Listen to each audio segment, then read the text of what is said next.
Real mix of the martial arts. Proper mix. We've got audio on, yeah? Yeah. Cool. 3, 2, 1.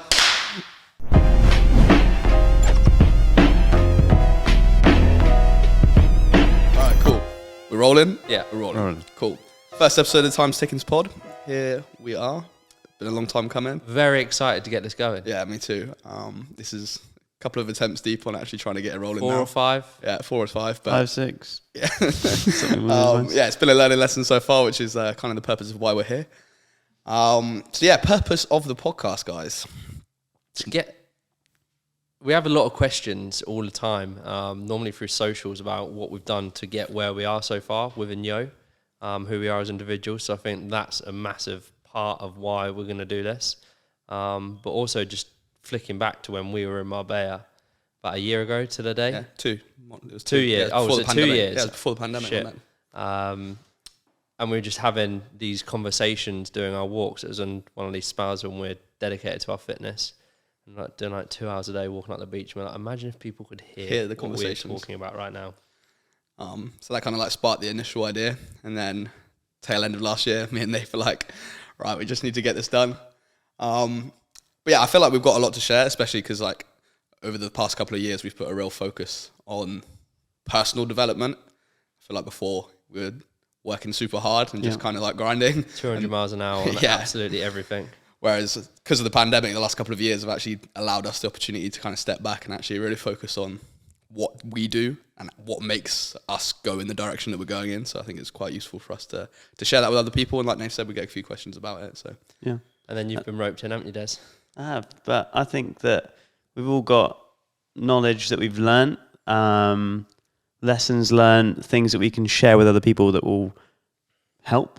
And I think that we've, like you said, definitely personally developed quite a lot and changed quite a lot since we've been obviously with Yo. And like, I think that's valuable to some people to be able to listen to that and to learn what we've learned.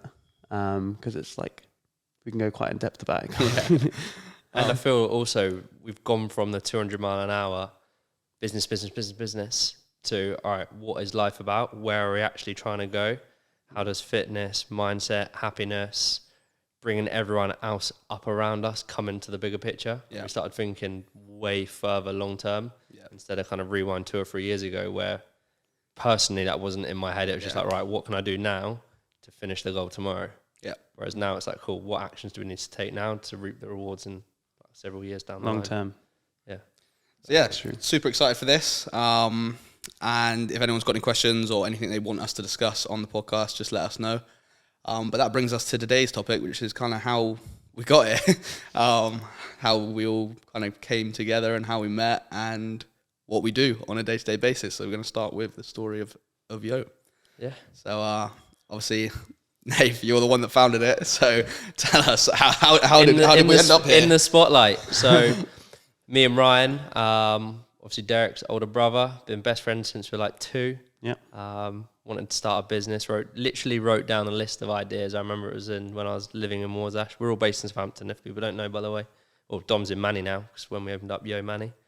I was studying architecture at the time. Ryan was doing graphic design in London.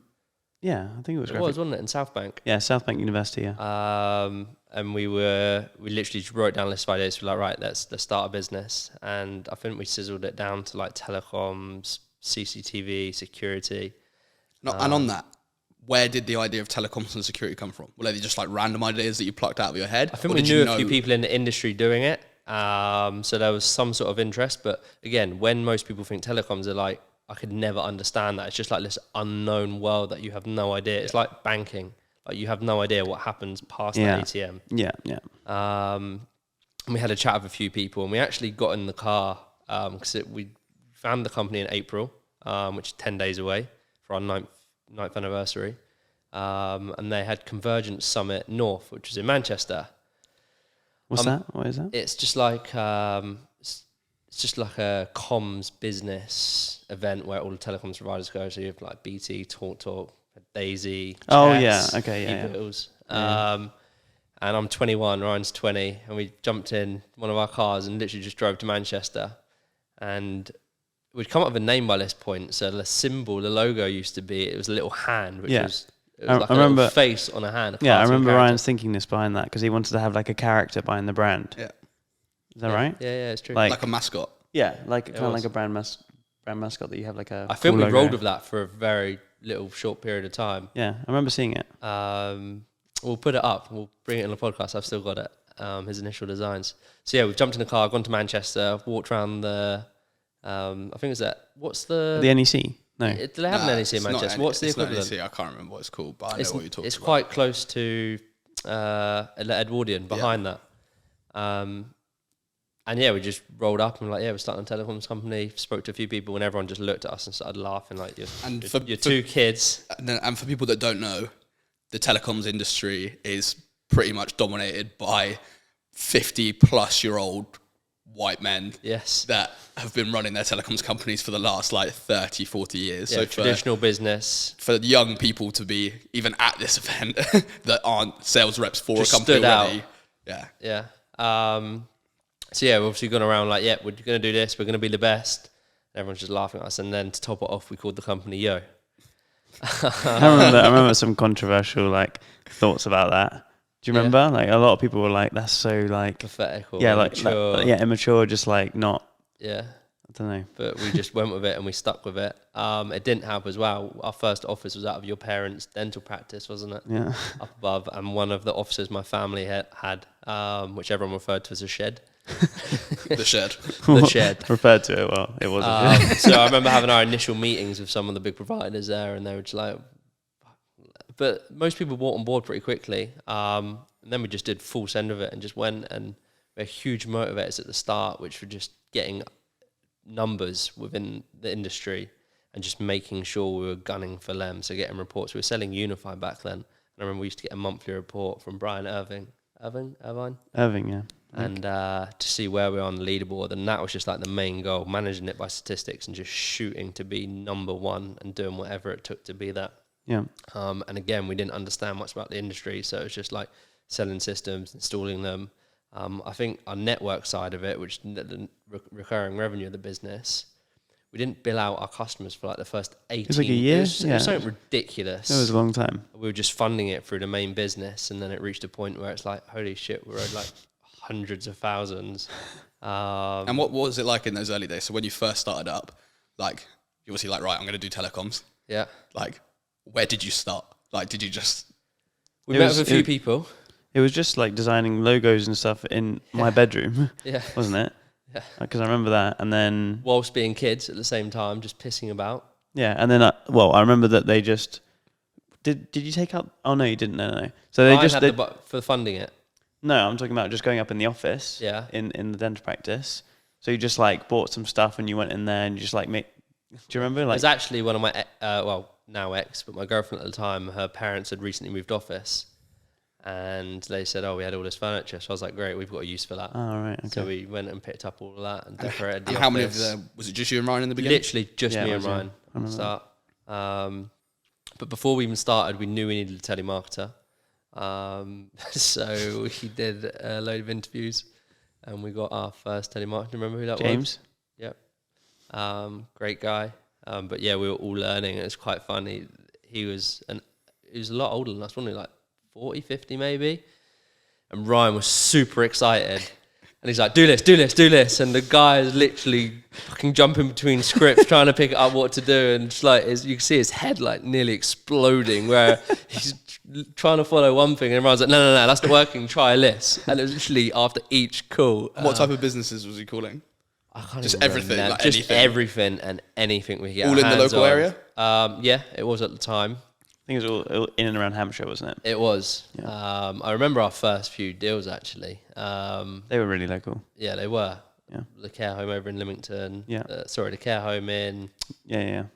Near the office. Yeah. And there was a nunnery, wasn't it? Yeah, that one was. Over in Lymington. Yeah. So I remember Brian texting me saying they've gone off to their prayer session. And it's fucking freezing, and he had to sit there for 3 hours to get the paperwork signed. Right. But yeah, we just went for it really, did anything it took. It's like we're all big fans of Grant Cardone, and his biggest mantra is just action, action, action. Yeah, massive action. And that is what we did to really kickstart it. It was just like we had no limits, nothing holding us back. And that kind of comes, we should probably sidestep a sec, because that comes from what I believe is inside me, but also how your parents raised you and Ryan. Yeah. Just, we can achieve absolutely anything. There's no stops behind us. Yeah. A few of the people we spoke to when we were first starting out as well told us a lot of lies. Like the telecoms industry is full of bullshitters. And it actually did us really favourable. Because you believe the lies. Yeah, we believed the lies. So we had people lying to us about rates, agreements, what you should be doing, shouldn't be doing. And we were like, okay, cool. So that was our mindset of you need to do this. Like that is the normal. Yeah. But these people had taken the normal level down here, told us all this crap that was up here, and me and Ryan's beliefs were on this level. So you just went with it. That's just what we went with. And that was just normal to us. And it just did us incredible. Like it helped the business boom in the early stages. Brought a lot of stability early on into the business. We had, it was just someone else's lies did wonders for our business. And you can take a lot from that by the mindset that you have. And I think that's probably what holds a lot of people back, is they just don't believe through no, their whole lives. And then they go to do something, it's like, oh no, that's probably not possible. Well, there's that statistic, isn't there? Like what is it, like 50 or 60% of all new businesses fail within the first year. It was, yeah. Yeah, It's crazy. it's like 90%. It's like 90%, yeah. So I saw some worse one the other day. That was, it's only 4% make it past 10 years. Yeah. But if you have pretty that, scary. but if you have that belief the entire time when you're going into it, obviously from the beginning you're going to have a bad idea of what business is like. It's like you go into anything, you have a mindset that you might fail. You probably will. Yeah, at some It's point, like, because that energy is going to be flowing there. So obviously having that conviction in the early days for you guys obviously massively helped. Yeah, it was huge. There was no option to fail. So yeah, and then we just grew and grew and grew. Made a lot of mistakes the last 9 years, but we learned from them and just built off the back every time. And I think that's the important thing that has got us to where we We've are today now. is taking those mistakes and actually really thinking about, okay, Yeah, like what can we do to resolve Yeah, that you're right. rather than just accepting it yeah, and just being like, oh, that was a problem. Yeah, that's an important thing that I've always seen, is that it's not like you're in a fixed state. You know, if something's not going right, it's not, this is it, that's it, I can't do anything. It's always like, how can I fix? How can we make this work? Yeah. That's it's always almost a big like a thing. SWOT analysis. We don't do this. We should do. We have done in the past. But I feel a lot of the stuff we do relates back to that. So you have a lot of big businesses that will follow these processes like SWOT, doing strategy, SWOT? strengths, weakness, opportunities, and threats. All right, yeah. We don't do that now. We probably should. But we kind of do it in the background. So we look at our threats and we be like, right, okay, cool. This problem's happened in the business. How can we make sure that never affects us in the future? Yeah. And that's, I think, what we've done really well. It's just constantly something happening, right, cool, let's fix it for the long term and adapted the business to suit with that. And a lot of our providers that we work with, they love that. Like when I go out for meetings with them, it's like they know that we're efficient, we're on it. If there's anything that ever does pop up, we're very quick to jump on communicating. Communication is absolutely key. That's it. Like that's the biggest thing that I could tell anyone. It's just communicate with people. Definitely. If you need anything, if you need help, just anything you need, just talk to people. I think that's a big problem in society, is people get scared and they shut down. Well, it's like having no communication always causes problems, doesn't it? It does. Always. Yeah. Like, you'll have to find it. Like, if you have a conflict with someone, the second you start actually speaking to them, It it's just gone. goes. It's It gone. just goes into the Yeah, universe. you have that quite a lot, Yeah. don't you? Just bring it back to, so when in the early days of Yo, so like let's say years 1 to 3, Yeah. what did the business growth look like for those first, let's say 3 years? Because I know I joined Yo like 5 years in, so obviously I'm asking questions about the time before I was there. Yeah. So like years 1 to 3, obviously when I joined the company, we had like maybe like 20 telemarketers, and I think there was maybe like 15 or 20 people in ops, maybe. Yeah. Maybe not that many, maybe like 15 max. Yeah. And then like 6 or 7 engineers. Like what were those first 3 years to get to In that terms point? of figures or what we're doing? Just like people onboarding, like bringing on new staff. It was... Because obviously I know you were in the dental practice, which obviously was a isn't a bit very of a- big space. No, it wasn't. And that restricted us, didn't it? It was probably illegal. How long did it take for you to go from you and Ryan and a telemarketer up to like a couple of engineers? Happened very quickly. And that was lessons again, like we were outsourcing. So we're now saying that we might like it, not for engineering, for a different area of the business. But we very quickly learned that outsourcing is not good. So we were using another engineering company, and they just didn't care about our customers. Of course not. And we'd want something changed quickly, and it would be like booking it into a system that we had no control over. So that part of the business grew very quickly, and it was more just bringing control in. It wasn't very long though. It wasn't long. It happened very quickly. Like, I feel like the first 6 months we probably went up to like maybe 20 staff. Wow. Maybe more. I'm trying to remember because because I actually started part time. I don't know if you knew that because I started part time like. I don't remember that. Yeah, I was doing. This is before we talked you into joining. Yeah. Do you not remember? I was doing with me and Reed. We're doing like 3 days a week telemarketing, Monday to Wednesday. I can't remember why or when. It was like. I remember it being like June or something, or maybe like early summer holidays. Yeah, or maybe when you finished up school or something. Yeah, it was something like that. And no, that was it. Yeah, because you finish off year 11 quite early, don't you, after school? Yeah. So we were doing like 3 days a week for some reason, just telemarketing. I remember we very quickly learned. Remember we used to offer out a lot of apprenticeships. Yeah. And it kind of backfired in the end because the apprenticeships we were doing was so valuable to A, the apprentices, but B, us as a business. It started hurting us when they had to have the college weeks. You remember that? And it was like a massive... Yeah, what was that in Orchard House? I remember that was in Orchard House, yeah. 'Cause I remember when I joined, there was a lot of apprentices. And then we ended up just scrapping the apprenticeship program and taking on everyone full-time and training people up ourselves.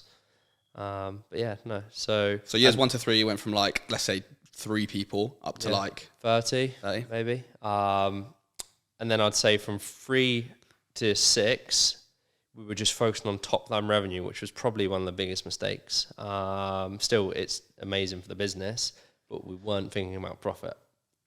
We were thinking about big numbers, heavy staff, big top line, and it was just, we didn't know because we were kids, and we weren't thinking about the bottom line. It was still growing. It was amazing. But then we very quickly learned, no, we need to change the business model into gross profit, which is what you guys would have witnessed over the last few years, which now everything we do is purely based on gross profit. Yeah. Not VSS, which is value of services sold, but anyone that doesn't know. Remember that change probably like 3-4 years ago. Yeah, I'm trying to remember exactly and when look it what was. it's done for the business the last 3 It or 4 years. It wasn't even like a solid, in my mind anyway. It wasn't like a solid decision. It was just like we stumbled across it, and then we realised how important it was. What the fuck have we been doing for the last 5 years? I think it was me and you, wasn't it? I can't remember when it happened because I remember we were discussing it quite a lot. I remember having the conversations about it. Yeah, but then I don't remember an actual solid like we're now doing this. Do you know what I mean? Yeah, that's a big thing. Not just.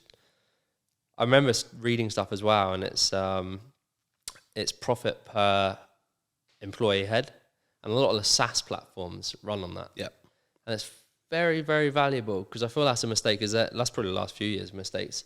Is sometimes we find an issue in a department. It's like, cool, needs more staff, but it's not, and that is not the way to grow a business. It's right. How can we become more efficient? How can we automate it? And that certainly worked wonders, and that's definitely going to be a focus for the next years coming. When you were in those like early days, did you find that being young affected your I always perception? Thought it's so funny because I remember I was a little bit concerned about it from a sales. I used to get asked this question because I started down the road as like a salesman when I was like just turned 18, and I used to think like, oh my god, people are going to think I'm way, way, way too young for this. But I used to use it to my advantage. I feel like I'd always say I loved saying my age in meetings, and I always felt like I wanted to be that really impressive young guy. And did you ever have that where it's like people were like they were impressed with you? I think I just looked a bit older. Well, aged a bit quicker. Yeah, but like when like you see someone really impressive, and then you find out they're actually super young. You're like, this person is extraordinary. And you do have some extra respect for that person because they have a business head. And I think that definitely helped us starting off from the way we were raised. Like when I was growing up, we didn't have normal conversations at the dinner table. It was just business, which was amazing. Like, I loved it, and we still have it now. But that is our hobby. Like as a family, we would discuss that, and you hear stories. And obviously, as a kid, you're just a massive fucking sponge taking in all this information. So by the time you hit like 16 to 18, the conversation you have with people are just on a completely different level from the surroundings that you have at that time. So yeah, I definitely think. But I had the same concern, and I sometimes doubt, and it's quite bad. I should probably slap it out straight away. Because I say to you, don't I, sometimes when, or the pair of you, I've said to both of you recently, when you put certain sales guys out, I'm like, oh my God, like, are they going to be taken seriously? And then they've gone out and they're just on this rocket ride up with their numbers. Which is funny because when I first joined, our field sales team, like the average age must have been like I reckon it was 20. Probably maybe, 20. Maybe 20. I know we had like... And it has been for a long period. It's literally been the last 18 months that our average age has gone like 20, 25, 30, or maybe not that quick, but we're now at 30, whereas our average age for the first 7 years of the business was 20. I think it was 20 or 21. No exaggeration. Yeah, it was 20 or 21. Yeah, because when I joined, like pretty much the whole sales team were 20 or sub 20. Most were sub 20. I remember like... And I think it's great. It's high energy. Like high energy. Looking back, there's nothing that I would change about that. Yeah. You just learn. You're very quick to learn. Yeah. You're full of energy. Open-minded. Yeah, you have... And you just want to find a way to crush it. Yeah. To like do really well. Definitely. I think the only thing is sometimes, and we're very good at employing as long as people fit our culture. Yeah, let's talk about that a little bit. So, Yo's culture, for me, is probably the biggest differentiator between us and pretty much every other company Why out is there, that? right? What makes you tick with that? Because it's true. Because, like, it's very cult-like, and that sounds bad, right? Like, when you think cult, you think, like, doing loads of weird shit, and then we're just going to follow the leader until he kills himself, and then I'll kill myself as well. But, like, that's not what it is at all. Derek was talking about diving off the penthouse 5 minutes ago. But it's like, everyone who comes into our company very, very quickly goes from just like, let's say they think about the world in a certain way, right? They get their perception on life changed in a way that suddenly anything's possible, and they're in like a positive echo chamber. Yes. Whereas I feel like most businesses are actually like a negative echo chamber. True. You go in, all you're hearing, you're having negative conversations. Bitchiness around the office. Person next to you's moaning about their husband. Person next to you's moaning about the news. Health. Yeah. Whereas for us as a company, we are like the opposite of that. Like negativity gets stomped out straight away. Yeah. It does. You're completely right. And I think that's like the biggest differentiator between the way that we together all run Yo and make sure that shit gets done. Is because we just don't allow that negative thing, like you guys had in the early days of running Yo, where you were like just so high on making shit happen that like that hasn't gone. It's true. We still we still all have that mindset. Remember, we stopped the word problems or can't. Yeah. Like we blocked out the company, and it's just challenges. And I think that's the biggest thing with the culture is bringing people in, whereas they're like, oh, I can't do that. You can do it. Yeah. You need to work out a way. Like I promise you, you provide me a problem, I will find some way of doing it. It may be very fucking extreme. And if you look at our core employees, our top 30 that have been with us for like 4, 5, 6, 7 years, like Ben Smith, Ryan Brown, Lauren, Linda, all of these long-term, even Graham, Chris Macker, a lot of the long-term employees, and you see where they started and where they come from in their local areas or their whatever they were doing, and then they come to Yo and they reach like their first problem. Oh, this can't happen. Like, oh, we can't finish this tonight. Yeah, we can. Or I can't get this paid. Yeah, we can. Or I can't do this. Or I've got this challenge. And it was just training people. No, just find a solution. And now you look at them individuals, and you guys as well, and myself. We don't say no to anything because we know we will find a solution. You can always one way find a way or another. to There's anything. always a way to do absolutely anything. I don't care what you are stuck in. You can find a solution. And do you think that frame of mind comes from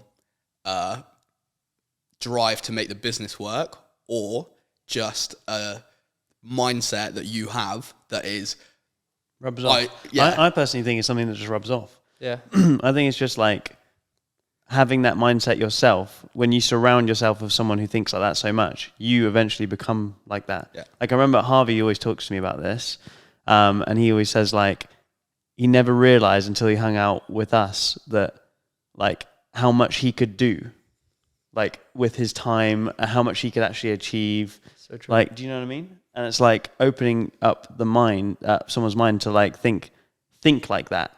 Because if you think like that, you'll realize, oh my God, how much can I actually do? What is my potential? And it's the compound effect. So at the start, I feel like there was this major drive just to achieve. And then you build up this history of doing it every single month. I win. I win. And it's just winning, ticking it off over and over and over again. It can be like the smallest thing to the biggest thing, and you achieve that often. That just builds up in yourself. Mm-hmm. And then we reach the point where we all are now, and we're like, okay, cool. Where are our goals at? And we're like, yeah, we'll make that happen. It's also that thing of like always aiming, like even if you achieve something, it's not just being like, oh, that's it now. Yeah. Do you know what I mean? Like the drive's gone. I do feel there's a negative with that though. I do feel, and it's something that I personally want to learn on, is that, and I've had people in a negative way say, oh, there will never be enough for you. Just like always in chasing that next thing. relationships, in like personal stuff and family and business. Like that's the one thing is that I have people say to me, oh, that you'll never be happy, there will never be enough. And it's good because it's a major driver for me, but you do need to find that happiness on the other side. But it's just a thing, like we just tick it off as like, what's next? And then it's almost like, for me now, you guys know, like cars, I'm not that fussed about them no more.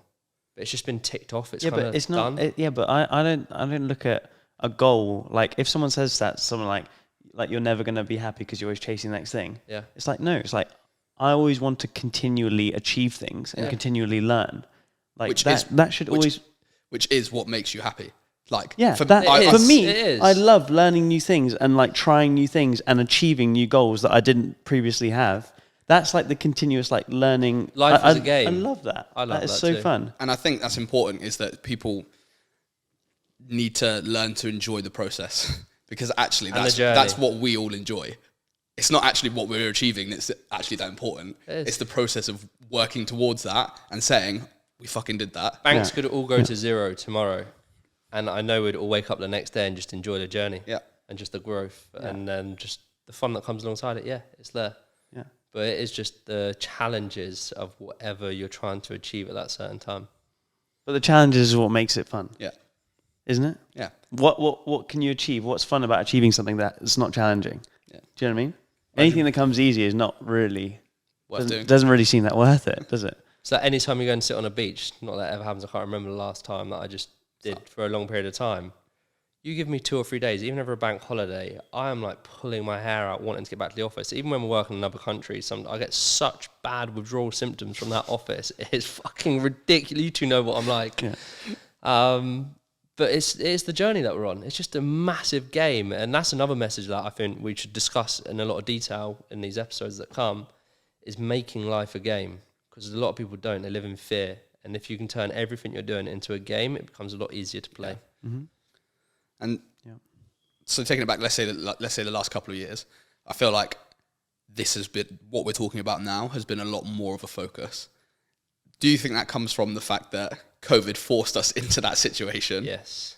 Or do you feel like it's just a natural progression as part of running the business, and like after a certain amount of time, actually your priorities do change and you start to think about personal stuff more? Or do you think it's because COVID happened and we got forced into a situation where we didn't really have any choice other than to like step back and actually think about like, all right, where are we headed with this? I actually really enjoyed COVID. Yeah. Genuinely, I really enjoyed it. It was the first time, obviously, how old was I? 27, 28?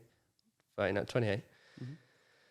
Where everything just calmed and it was peaceful, and I was like, cool, what is happening right now? Like, what's been going on in the last 10 years, 20 years? And just spending family time, going on walks every day. And we talk about this a lot, don't we? Like, we should probably get out of the office more. Yeah. And just open your mind up. We spoke about it yesterday with golf, and we always speak about it. Just getting out of that space that you're constantly in your process and kind of in a hamster wheel.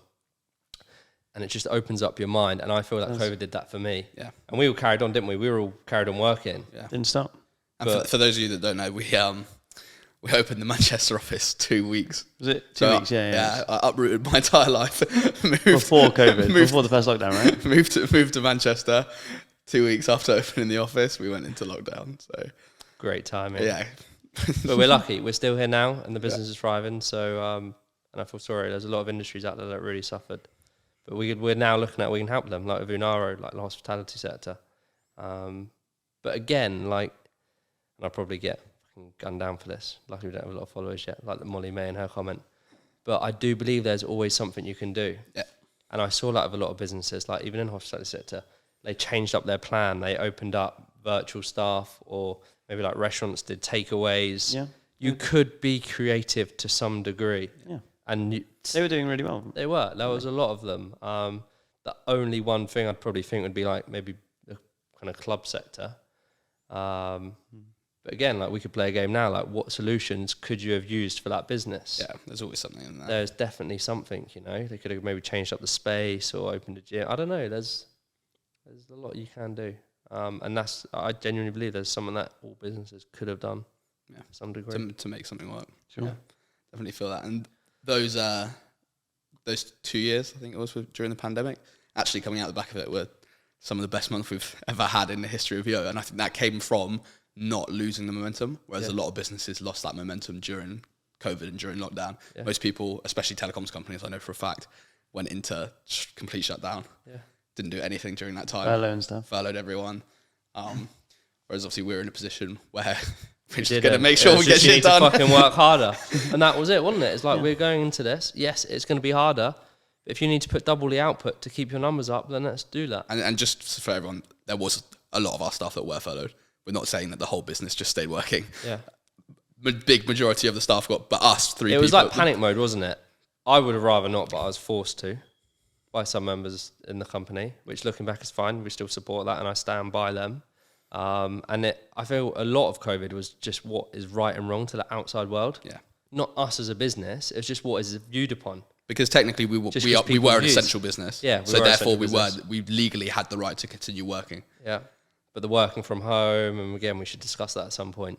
But I stand by what we did. And I think we furloughed a chunk, didn't we? And then 2 months in, we started bringing people back. Or a month in, we started bringing back. And we had like a phased return within 3 months. Yeah, pretty much. But in those like first initial months, it was pretty much us. Yeah, it was. Jess. And do you know the funniest bit as well? If you look back to that, you can look at the members of the team that were fucking desperate to come back. Yeah.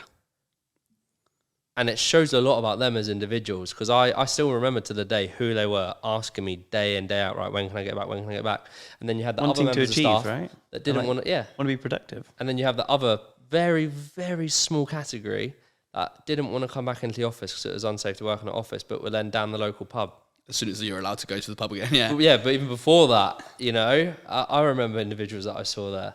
And that is the mindset of where are you going? Like, how hard do you want it? Or do you want to sit at home and goof off on Xbox?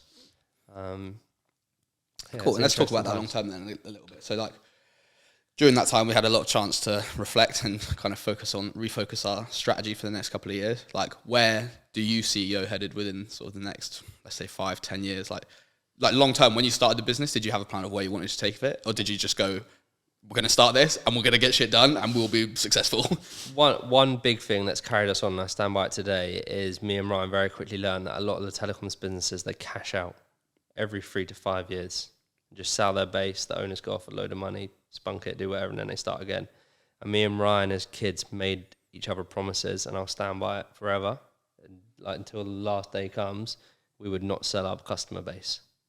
And that has done us absolute wonders. And I remember in COVID when we had a nice, massive base of customers and recurring, we just sat there chilling, it paid off. And that is probably the biggest thing. So knowing more, tipping your question on the head, knowing what we're not going to do with the business, not so much where it's going. It's always been world domination, and it still is world domination, to kind of go all over the world, America, conquer it all. And we tried doing that in the early days. America, yeah. But we very quickly took our attention off what it should be focused on and reined it back in. But again, that was a lesson. And I'm sure America will come at some time soon. We want to do Dubai this year, don't we? Yeah. But yeah, we don't have a very, very clear plan where it's going. It's just revenue, value of the business, the reach of customers that we can really, truly help, which aligns to the purpose, which is bridging the gap. And coming back to that, I want us to be telecoms. Everyone hates their telecoms provider. Yeah. It's just a known thing. Not everyone. A lot of our customers absolutely love us. But if we can really tip that on the head in the industry to a point where we are kind of like a HubSpot or an Apple, Salesforce, like a brand you really want to work with. You want to work with, and you admire and you trust them. Yeah. And I believe we're slowly chipping away at that. Yeah. But again, like, we have our core there now. And building a business, you can't just go straight to that end point. We're bootstrapped. We don't have big VC funds, and we don't want them either. And and in the beginning, so just for the people listening to this, typically when businesses start up, they will receive either, if it's like a startup style business, it'll be like VC funding, or they'll take out massive loans to start up their business. Whereas in the beginning for you guys, we had so Ryan actually had a motorbike accident, remember? And he got a payout from his insurance company for like 15 grand. 15 or 17 and a half, or something like that, And I actually got my mum, my family don't give you anything, so my mum went and got a loan for me from the bank in her name, and got me 15 to put in. And Ryan put his 15, and then I paid mine off over the first year. And I don't know if me and Ryan actually ever took our loan money out. We probably should look at that, the accountant. And yeah, it was quite good. It was quite a cash-rich business from the start because of the model that it is. So we're very fortunate with what we were doing in terms of that. And going forwards, don't want funding. Don't want funding. It's funny you say that because obviously we've got Unaro, the other business. I do want to go and get funding for that. I was speaking with Adlard the other night, and I think it'd just be fun. It'll be a new journey. Yeah. Like, you both know me, I'm not greedy. Money doesn't really have a ticker anymore. It's just what our purpose is and what we can provide. And I think it would be fun to go out there. And for those that don't know, Unaro is a SaaS platform that we built. And it's quite fortunate as a business, again, because it has Yo drip feeding it cash every month. So it never has to worry about money as a company. It can grow. And we've probably been building it 2 years. How long have we been building Unaro? Yeah, about 2 years. This is pre-COVID? Yeah. And the platform's just developing and developing and developing to a point where it's very, very attractive for a small business that wants to do automated marketing and collect data. And it has reached the point where we could organically grow it, but just from the outside world, I know if we went out and got a few million or 10 or 20 or 50, who knows where it could go, it could rocket it up into HubSpot or Salesforce space. Yeah. And I think it would be quite fun for us all to go on that journey and learn what it's like in the VC world instead of just organic bootstrapped business, which Yo is, and that will always be, unless someone wants to give us a big old loan to start our acquisition trail. It's just, I don't know. Kind of see where we go. And that's where we're lucky because we can make quick decisions, we can be flexible. Yeah.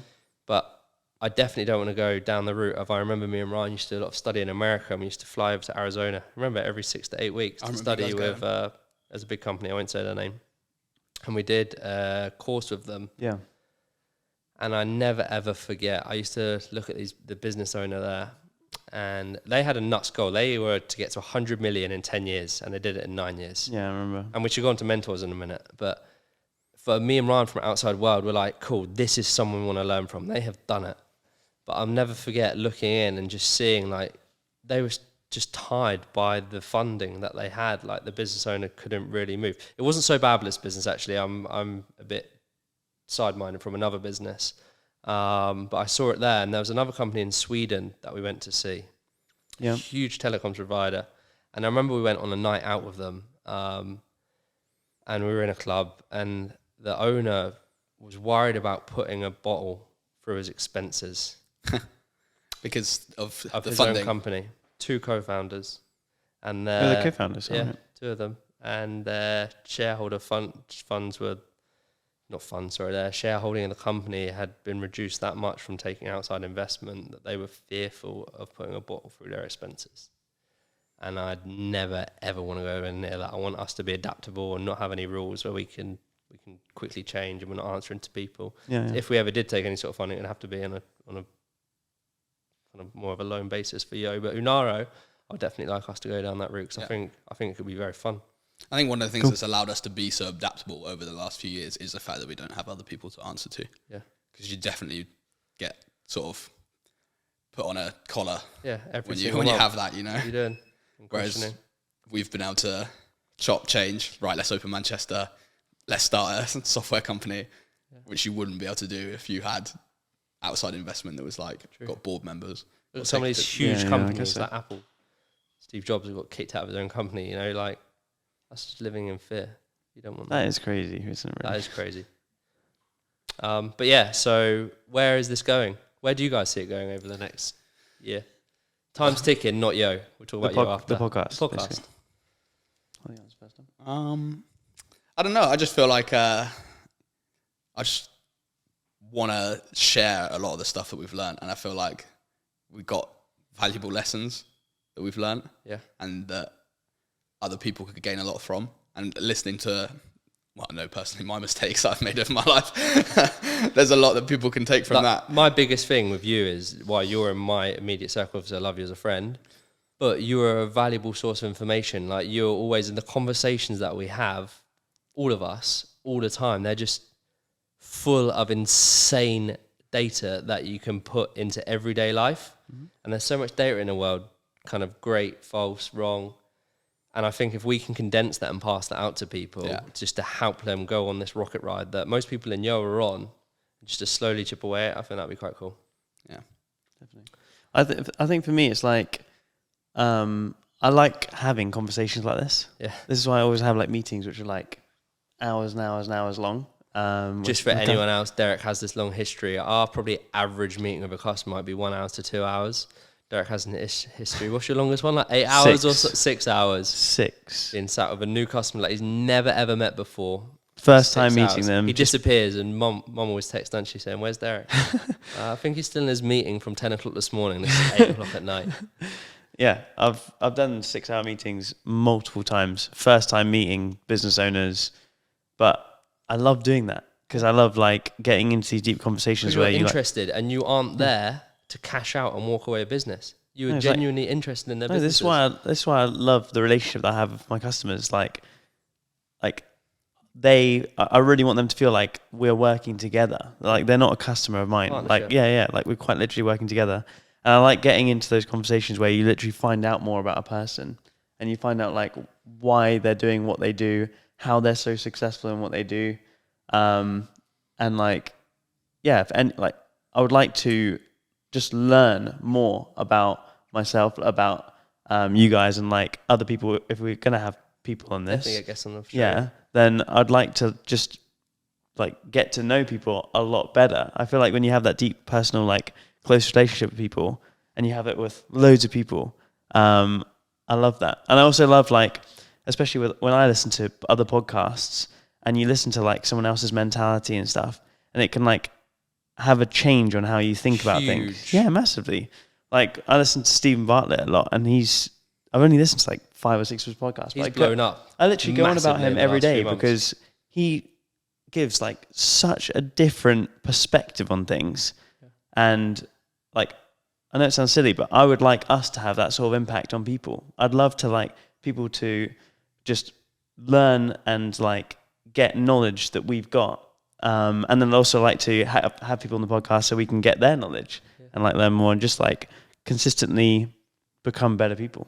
That's what it is for me. I think one of the things that set up like this allows you is it allows you to talk through ideas which may not have been able to be talked through otherwise. 100%. Because like, when is there a situation where all 3 of us are sat together with 0 outside distractions? I even put my phone away from me.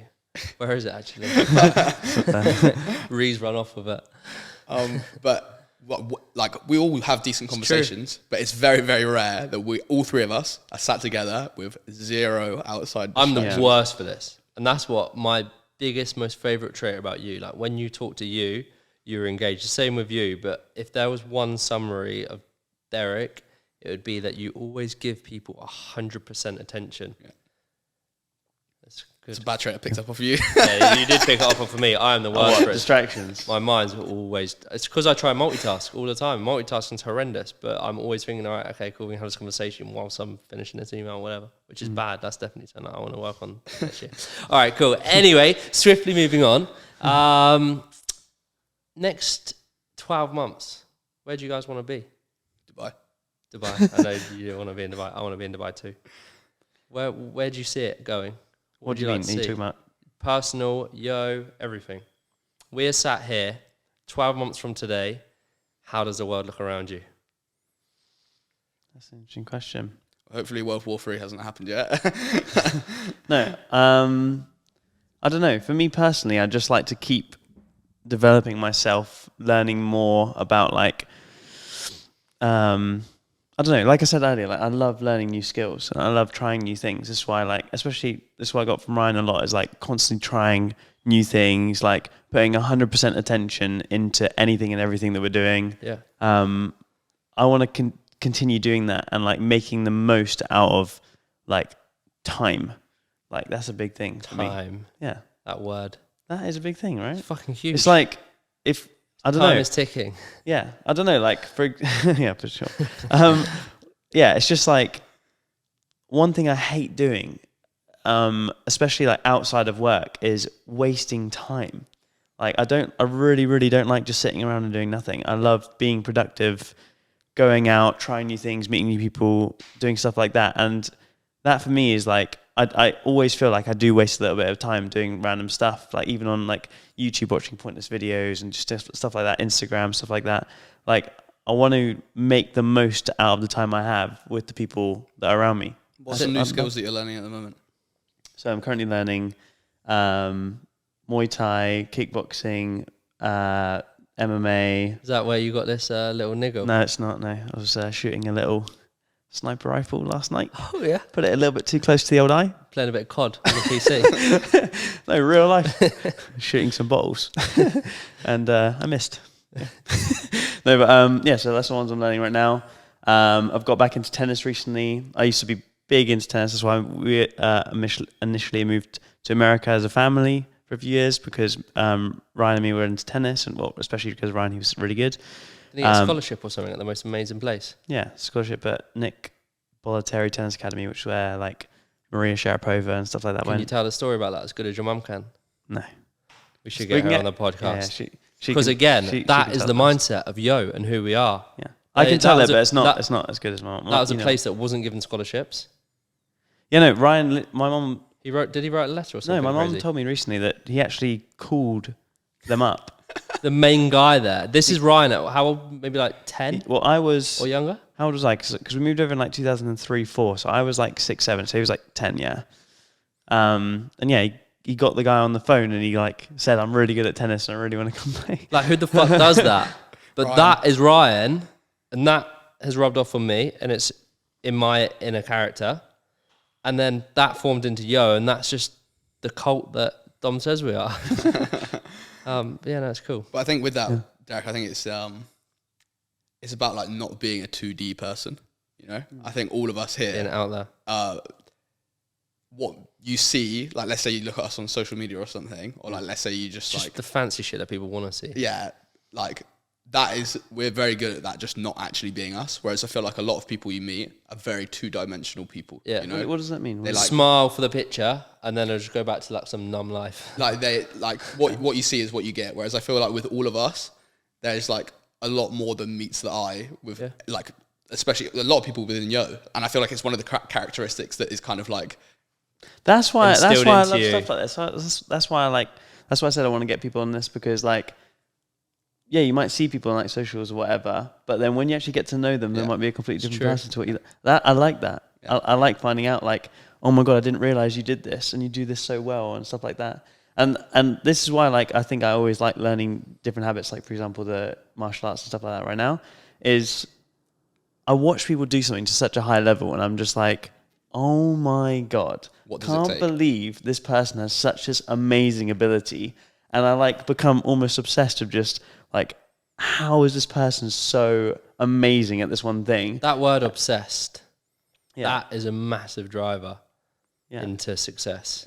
Sure. It's just becoming obsessed with something. And I I remember love like, in our getting early obsessed days, with like just certain learning subjects, like learning from every single angle, YouTube, watching this, speaking to people, just getting yourself fully submerged into it. It's almost like a fucking jet propulsion at the start of something new, which fires you up into the zone, and then you're there and you're living amongst it, and you can just kind of develop from there. I'm just glad that you're getting into MMA. I know, Dom's been on my case for years to get into MMA, and I will come along soon. Yeah, because Joe Rogan always talks about a lot about like jiu-jitsu and stuff like that, doesn't he? Makes you become disciplined and humbles you. No, but it's crazy because like every time I go, I've literally been going for 1 month, it's like brand new, but every time I go, like you always think like, oh, actually, because I'm quite used to, I'm not saying I'm amazing at anything, but I'm quite used to getting fairly good at like a sport or type of thing. Very quick. Pretty quickly. Not to like pro level at all, but like pretty decent level. And with this, I'm just like, fucking hell. Like, every time I go, I'm like, oh, actually, I could do this. And then you go to spar. Literally get fucked up every time. True. And yeah, that's why I like it, because it's never ending. Just like you need to get better. Same reason I absolutely fell in love with jiu-jitsu when I first started, and I'm now like really getting into MMA. Like I've did jiu-jitsu for like 3 years before I even started like doing any stand-up stuff, which I've only really started this year. Yeah. And it's the same thing. Like fell in love with jiu-jitsu, still love doing jiu-jitsu, but it's like now I also have like another layer to it, which is like the stand-up and like Muay Thai side of it. And okay. Because like haven't previously done that, and it's like again, I'm like falling in love with it all over again. So it cool, adds like another dimension to what I was doing before, which was just jiu-jitsu. Yeah. Whereas now it's like adding something else on top of that and having to think outside of the box about all the other areas that tie into that. So on top of that, the next layer. What's the next layer for you in the next 12 months? Where do you want to be? I want to be way better at MMA. I fucking hate coming to work with black eyes. I think for me, like the big thing is obviously just trying to get Dubai up and running. That's a real big goal for me. Dubai. I've said it for years. It's a very, very, very long time. That I just don't particularly like living in the UK. Yeah. I think it's quite a negative place, and obviously, ultimately, who you surround yourself with makes a big difference. But we're very fortunate of our group in the UK. Yeah, I would agree. I hate the weather. The weather's fucking shit. It's makes me miserable. I hate waking up in the morning. It's cold and wet. I live in fucking Manchester, which don't get me wrong, I love Manchester. I appreciate you moving to Manchester. If I was going to live in any city in the UK, Manchester's the one that I'd want to be in. But I hate waking up and it's freezing cold every day. Like that's just not me. I'm not that guy. I lived in Thailand for 8 months. Yeah. What was that like weather-wise and stuff like? Pretty much every day's hot. Some days during monsoon season. It was like tropical, tropical, like thunderstorms, right? Yeah. But like it would rain and then 2 hours later it would be dry again. So okay. Living there made me realize like life can be so much better. Oh my god, yeah. That's what I realized from living in America. Yeah. It's like just when I normally spend the whole of November in Dubai, and you get into this routine where you can wake up in the morning, you're head of the UK, so you can smash out a load of work before anyone even wakes up. Go to the gym in the morning, have a coffee, go for a walk on the beach, read a book, do some studying, and I sit down at the desk at like 12 o'clock. It's 8 o'clock in the UK. Everyone's already had me on their case about everything already. And then you can produce for like 6 hours without distractions around you because you're not in this big clusterfuck environment. And then you then have 6 till 12 p.m. to go out and do whatever. You can go...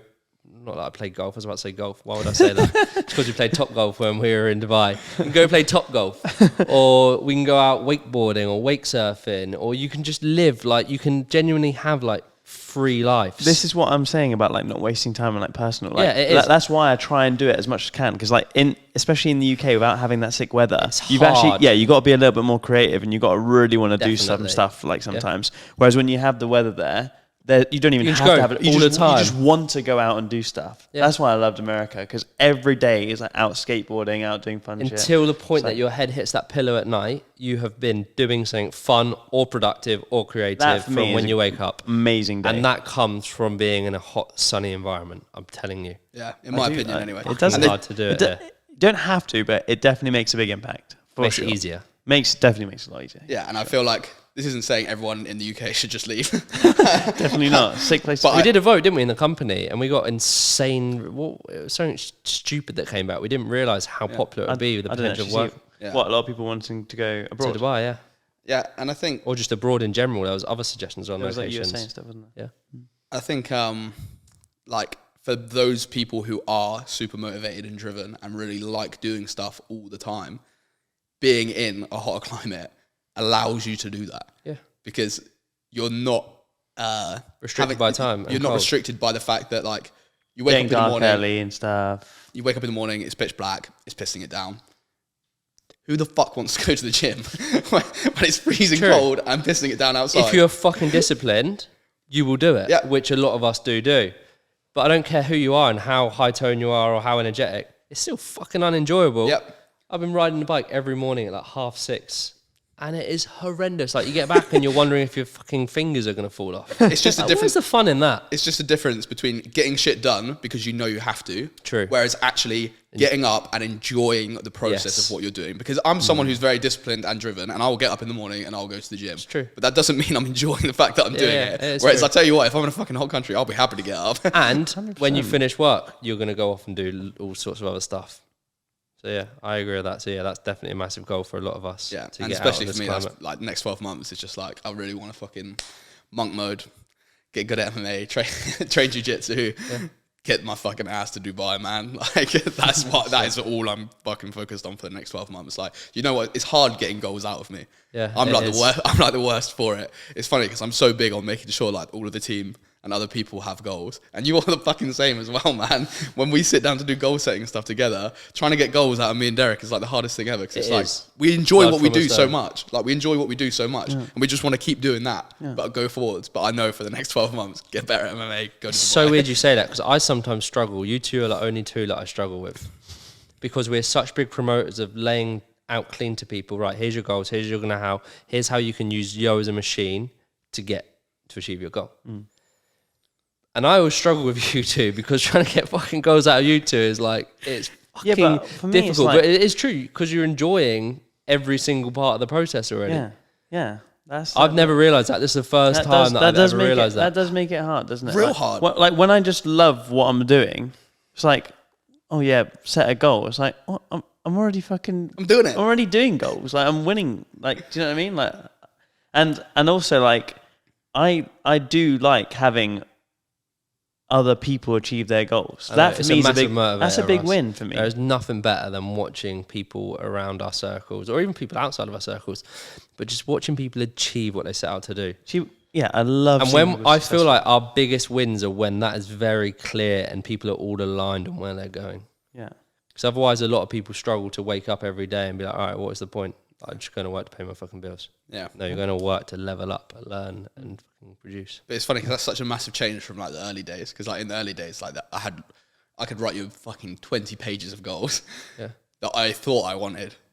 Whereas now I'm just like, I'm happy with the process, man. Like I'm happy just rocking up every day, giving it a fucking 100%, and then just wake up the next day, do the same thing again. It's a case of being happy now instead of chasing happiness that's linked to that item or stage or milestone. It's like, no, I'm just. And that doesn't mean I don't have stuff that I do want to achieve over the course of my life. No, it I doesn't do, mean but that for at me, it's like I know if I follow this process, It's that will gonna just happen. happen anyway. 100%. So yeah. I agree. Cool. I think we should probably wrap up there because we've covered it off. I'm super, super, super excited for where this is going to go. There's so much we can cover. There's a long list, but I think we should probably keep it a bit hush and just drip feed it every week. We're going to aim to do a podcast once a week. Yeah. One a week. Drop Yeah. it. Definitely. Get some cool people on the show. Yeah, I've already Is it a had show? Is it class a show? show. Class is a show. Yeah. Yeah. I want to say the word promise, but I don't want to say it. But we're going to aim to deliver one of these every week. Yeah. And yeah, we're very excited to see where it goes. And also make some other cool videos as well. Yeah, definitely. On the same channel. Yeah, for sure. Cool. We'll wrap it out there then, guys. So yeah, it's been Time Speaking Podcast. Yeah. We'll catch you next week. Like, comment, subscribe. Yeah. Peace. That sounded like a podcast. Yeah. Did it? That